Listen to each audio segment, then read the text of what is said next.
my name is Ben Dygert. I won third prize for this thing for my prose piece, Ode to Shaga. It's actually a monologue from a short story that I wrote by the main character to Shaga, who is the goddess of nature.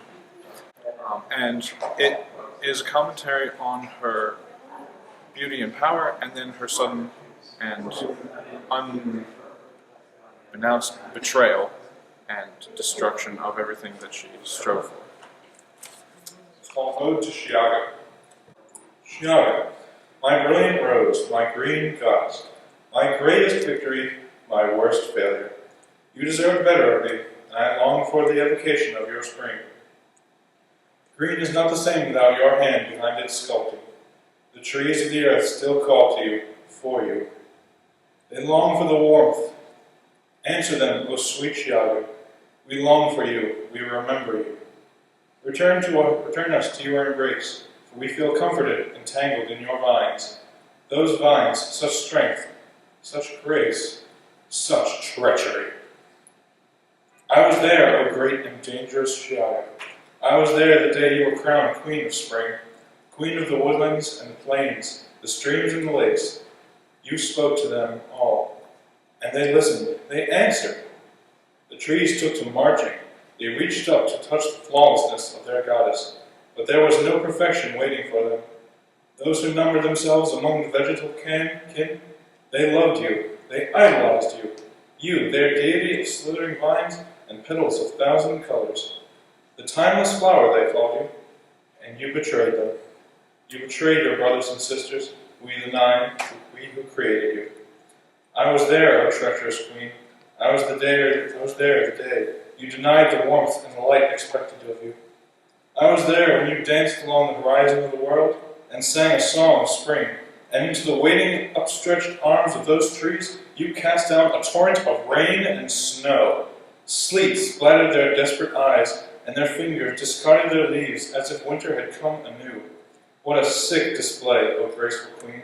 What an unorthodox an afternoon! A spring so dark, a sun so cold, that we among the earth wept for your sanity. Our bright and beautiful goddess had lost her way, tortured by the lords of cold and darkness, or so we believed. It was no accident, we now know. You, my love, my flawless fae, surrendered. There, on the frozen lawn, I was there. My name is Peter Hotlitzel. Today I shared a piece called Off Gooseberry. It's about an island up in maritime Nova Scotia that I go up to in the summer, and we do some fishing off of there. And one of my favorite parts about going fishing in the summer up there is just the whole serenity aspect of being out in nature and quiet and just being on the water. It's generally where I'm most happy. So I wrote a poem that tried to capture the serenity of that landscape in it.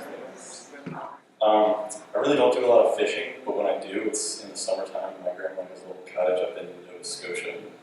One of my favorite things about fishing is just being out in the serenity of nature, just the quiet. So I wrote this poem called Off Gooseberry, which is the island where we fish off of. The water gently claps against the fiberglass hull. We shift our weight from the port back to the starboard, reeling in another cast. The water is black, undulating with a soft white sunlight. We wait for the gold sparkle below as the spinner twirls, swims up towards the surface. A detached head of stringy yellow seaweed floats by slowly in the afternoon tide. The late sun is hot, comfortably stinging above the collar of my t-shirt. The deep green of pine trees cast a cool shade on the rocky shore of Little Gooseberry in the west. The ocean below the setting sun shimmers in a magnesium blaze. The quiet buzzing of another boat's engine fades into the landscape and then back out. The ice crunches in the cooler as we trade our empty bottles for full ones. The water gently claps against the fiberglass hull. We shift our weight from the port back to the starboard, reeling in another cast. Hi, my name is Miles Ripley. I read a piece called Tigers in Grandma's Garden. It was about the tiger butterfly, which is a butterfly I saw often when I was young because my grandmother had this huge garden and she'd be there every day, and when she babysat me, I'd be at the magnolia bush and just see a bunch of these tiger butterflies that would fly around the bush. So that's what my poem is about.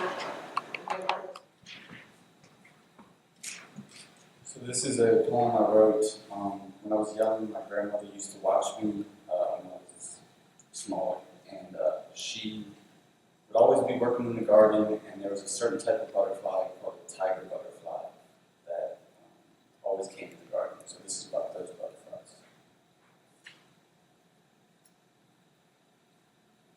She was dead before I found her at the root of a shrub caught in its spokes, held above dirt. Grandma would sit in front of her garden early May before my birthday and wait for the tigers by the magnolias. Under a wilting sun hat spilling shade to her shoulders, drinking tea through a straw, her tigers sip candy. After a long spring, they become careless, spoiled from gorging on the glands she planted as bait every year. Too sweet to resist and too vulnerable to pity. Nectar blackened their stripes and veins, but she was dead before I found her. Her wings had lost color, a veil as light as sawdust, with pale black lines, gentle but stiff in my palms. I've seen her dead before behind glass, in a finished birch case. I only ask myself now why she was there, framed in my hands. My face leaned closer. I traced the line down her back to where her wings spread open like a fan.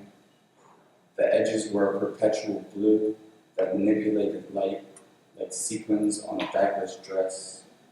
At night, it had its own thin spectrum at the surface, like motor oil on top of fresh pavement.